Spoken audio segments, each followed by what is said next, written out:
Hello student, physics के इस lecture में आपका स्वागत है। आज हम बात करेंगे फिजिक्स के एक टॉपिक विद्युत आवेश की। हम देखेंगे कि विद्युत आवेश क्या होता है। जैसे कि कॉमन लाइफ में अपने एग्जांपल देखते हैं कि यदि कंघी को अपने बालों पर, अपने हेयर पर रब किया जाता है तो उसमें कुछ ऐसे गुण आ जाते हैं। जब उसको किसी कागज के पास लेकर, छोटे से कागज के पास जब लेकर जाते हैं उसको अपने, तो वो उन कागज के टुकड़ों को अपनी ओर आकर्षित करने लग जाता है। या आपने इसका दूसरा उदाहरण देखा होगा सर्दियों के दिनों में, जब हम किसी गर्म कपड़े जैसे ब्लैंकेट या अपनी स्वेटर को उतारते समय उसमें कुछ चिंगारियां उत्पन्न होती है। आखिर उन चिंगारियों का कारण क्या है, इसके बारे में अपनी बात करेंगे। इसको जानने के लिए हमें यह जानना होगा कि ये कैसे हुआ और क्यों हुआ। उसका कारण है विद्युत आवेश। तो विद्युत आवेश के बारे में जानने के लिए अपने देखते हैं कि क्या है। सबसे पहले इसकी परिभाषा की बात करें तो इसकी कोई फिक्स डेफिनेशन नहीं है। अपने इसको कुछ इस तरह से बता सकते हैं कि ये विद्युत आवेश क्या है। विद्युत आवेश किसी भी पदार्थ का एक क्या है, गुण है।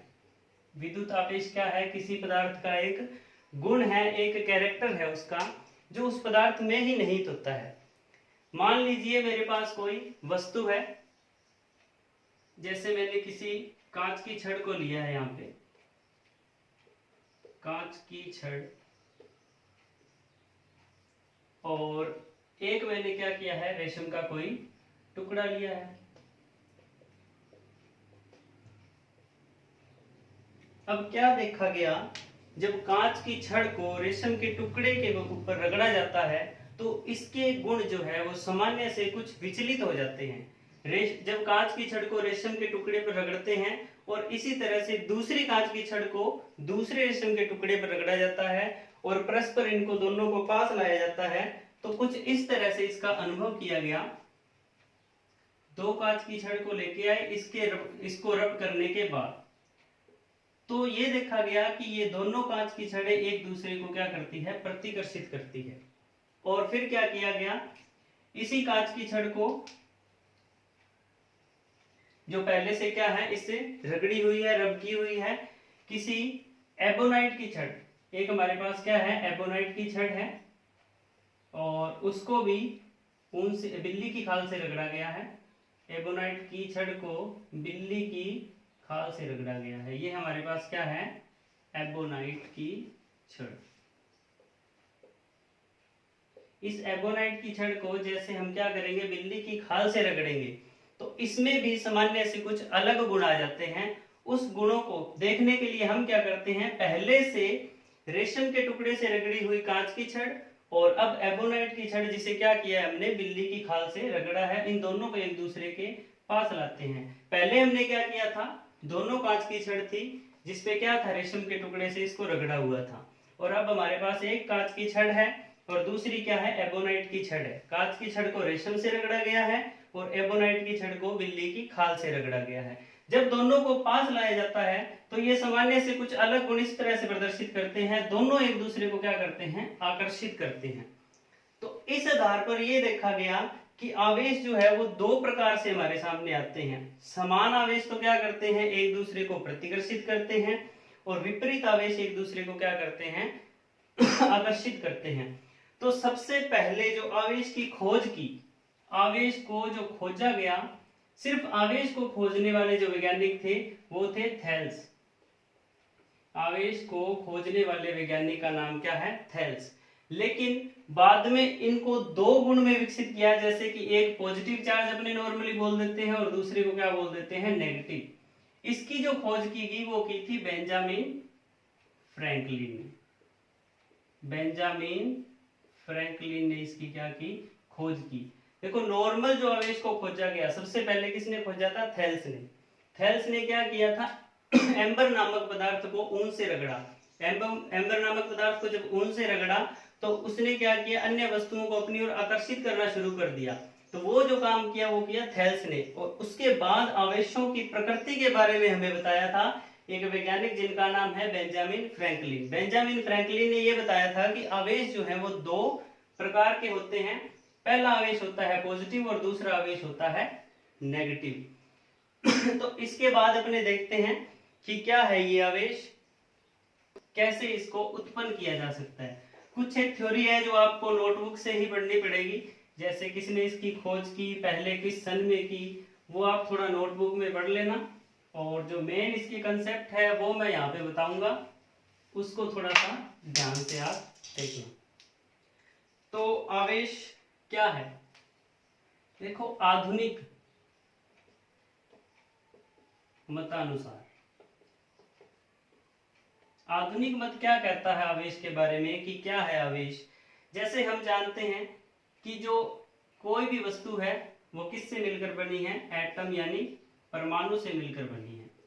कोई भी जो वस्तु है वो किससे मिलकर बनी है, परमाणु से मिलकर बनी है। और परमाणु के अंदर हम जानते हैं होता है न्यूक्लियस यानी नाभिक।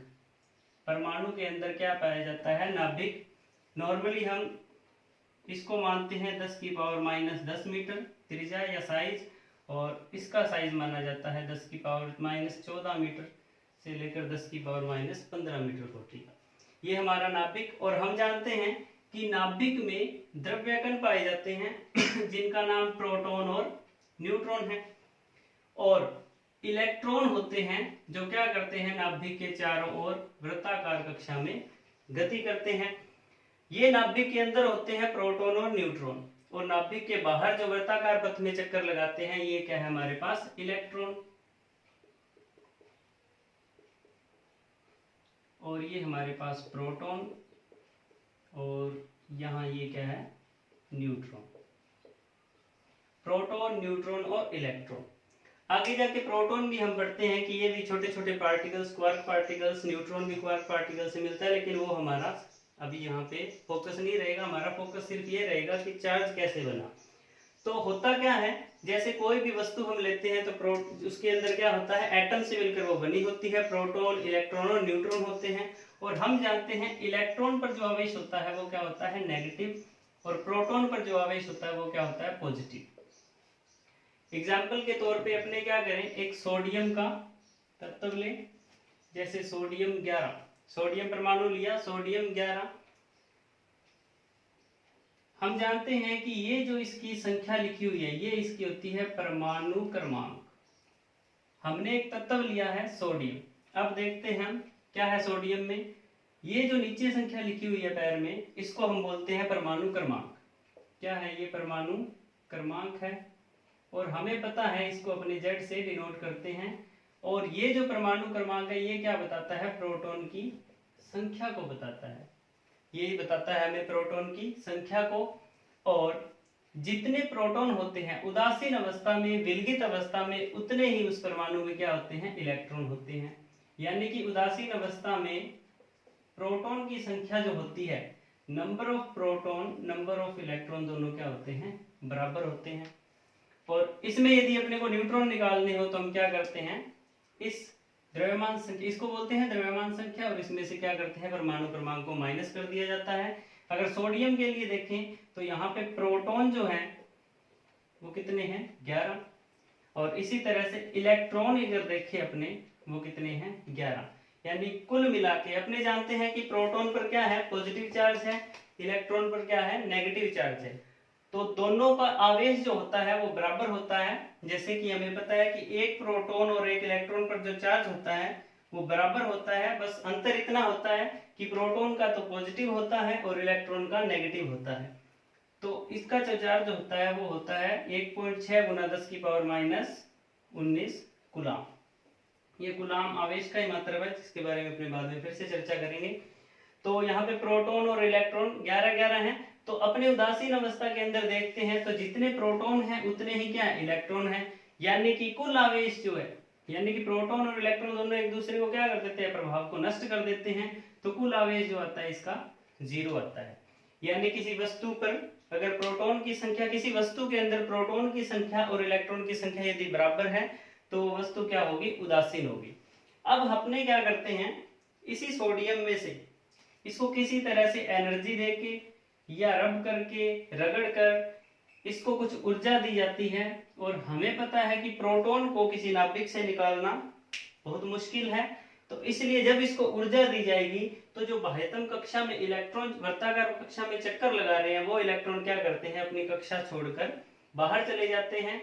तो यहाँ से मान लीजिए कि जैसे सोडियम का परमाणु क्रमांक अगर लिखा जाए इलेक्ट्रॉनिक विन्यास तो 2, 8 और 1 होगा।